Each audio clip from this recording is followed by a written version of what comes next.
Let's wrap it up. Carolina, Vegas. The last game, 17-18. Vegas minus 140 to minus 145. Home favorite, total 6. Slightly shaded to the over in this game. This is best bet for me, this game. So we're going to save this until I will save my analysis of this till best bet time, just for time purposes. But Carolina's just been through the hell and back on this road trip. I mean, their efforts haven't been terrible on this road trip. But the fact is, you've got a team that's been traveling a long time. Look at this schedule. Since November 26th, how long ago was that? Over 2 weeks ago? There has been a travel and a venue change and a city change for Carolina in every game since that time. They were at home against Nashville, then they were at Columbus, at New York, back home for one game against Florida, back on the road at Vancouver, at San Jose, at LA, at Anaheim. Now you're playing back to back. This is as grueling as it gets for any hockey team from a schedule perspective. That's problems for me for the Carolina Hurricanes. You got no confidence, none, zero, even though you've played decent hockey on this trip. You've competitive hockey, blew that game against San Jose, found a way to lose against LA, lose 3-2 to Anaheim, fall behind, just can't do quite enough to catch up, even though Gibson made some miraculous saves in the third period of that game to preserve the lead. This is a bad spot for Carolina. I've given it away already, but there you go. Andrew McGinnis, here we go. And let's not overlook the fact we've got Fleury, Marc-Andre Fleury, flower power, maybe back in the net for the Vegas Golden Knights tonight. You don't think that's going to psych up that team, that building, T-Mobile Arena tonight? I think not.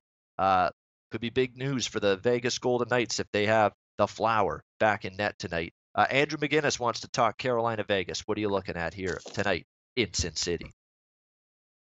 Well, guys, just looking just strictly right now at this game versus the Anaheim Ducks last night for the Hurricanes, I thought that they actually had a decent game for themselves. I thought that John Gibson played exceptional. But if you look at this right now, I mean, we have Scott Darling, who's been confirmed to play tonight against the Golden Knights.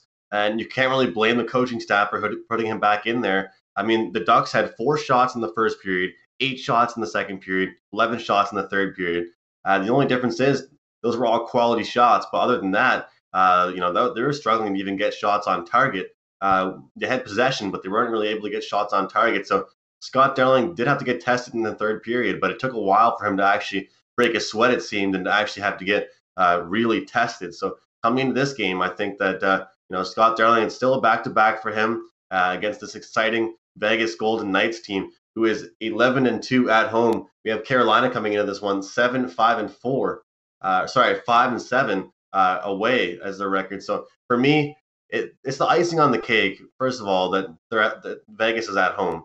Second of all, the fact that Marc-Andre Fleury is more than likely to be starting tonight, it's huge. It's absolutely huge. And I think from a mental perspective and just breaking it down as a character guy, I can't think of a more character guy right now, honestly. When you watch his interviews and you see him joking around with the guys on the ice and you see him during the game, I can think of countless times where he's shown us things on nights for the Pittsburgh Penguins when he was out there in the playoffs where you said, is that the same goalie that we're used to? I mean, sometimes he gets in this mode, he locks in, and he's just unbeatable. He's unstoppable. And I think that this game tonight will go under the total. I think the Las Vegas Golden Knights are going to absolutely smoke show the Carolina Hurricanes.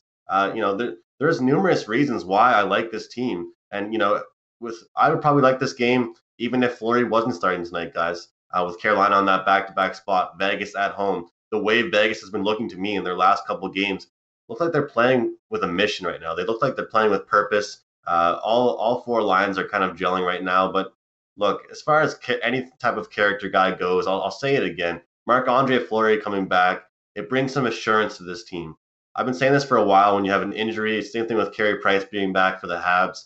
When you got an injured goaltender, he's your main guy, he's your starter, he's your number one. He's pretty much the face of this franchise that hasn't played a quarter of the season. Okay, this goalie coming back is going to make the D-core feel better. The forwards are going to be more relaxed up there, and it's going to be just easier for this team. And I don't think there's any pressure on Fleury at all. I think there's just a lot of confidence for him right now. He comes into this game, he knows he's the man. He's the guy that they want between the pipes for them. And this is a game that I'm really liking. Just look right now at the Vegas Golden Knights are averaging 3.55 goals per game. Carolina averaging just 2.76 goals per game. And that's just recently that they've been actually able to put some goals up. So, the only reason why I would say this game could go over would be if Carolina's able to squeak a couple by Fleury. But In my opinion, this game goes under, and a complete shellacking is coming from the Vegas Golden Knights. I don't know about complete shellacking, but I'll take a win for sure.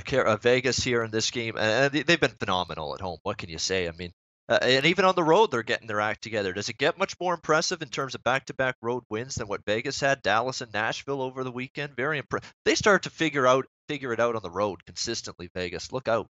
I mean, my goodness, 19 and 10, 11 and 2 at home, fantastic results. And you look at this Carolina team, as I said, they've just been traveling nonstop since November 26th. And on a back-to-back here, and on third road game in 4 nights. And in this kind of scheduling spot with all the frequent flyer miles and air miles you've logged, facing this fast skating on all 4 lines, come after you in waves Vegas team, it's not the team you want to be playing. That's not the matchup you want when you're dog tired and you're sucking dirty pond water at the end of a long road trip. And then you're going to have to go to Buffalo after this. So they actually do have one more road game after this. Brutal spot for Carolina. Yeah, as you can tell, I like Vegas tonight, minus 140 in this game. Hey guys, thanks for tuning in to our channel. Now, we've put a lot of work into producing all these free videos, so please help us out and keep all our content free for you forever by simply liking, sharing, commenting, and subscribing. Now, not to mention, a visit to our industry-leading website will warm the hearts of all our SBR employees, especially myself. Now, the links are over there to the left, so do check those out. Thanks for watching.